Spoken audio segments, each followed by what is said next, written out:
Hey guys, I am Kyle. In today's video, I'm going to show you how to add social media link to YouTube video description.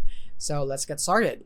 So here we are in youtube.com, and from here you want to make sure that you are currently logged in. Once you're logged in, you want to click on your profile on the top right, and from here what you want to do is go into YouTube Studio. So once you're here in the YouTube Studio, is that now you would want to go into your the create button or the upload button right here. Click on that. And from here, click upload videos, and we're just gonna go and upload our sample video right here so that we can make a description with a clickable link. So from here, let's say that you would want to put your Twitter handle or whatsoever. So it would be twitter.com, right?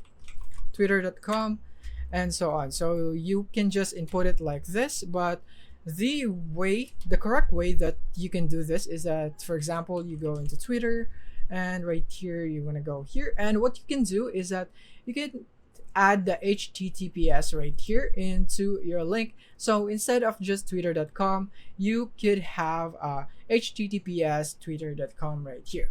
But as you can see, to make external links clickable, you must need a verification. So this only happened when I pasted the one with the HTTPS. It won't matter if I didn't put the HTTPS, then YouTube won't you won't want to warn me for that, because when I upload this won't be clickable. The only way to make this clickable is to add the HTTPS at the beginning. So that is your only way. But first, you need to complete a verification if you haven't yet. So yeah, make sure that you complete this first in order for you to be able to upload this link right here into your description. So that is basically it for this video. I hope this video helped you out. Thank you for watching.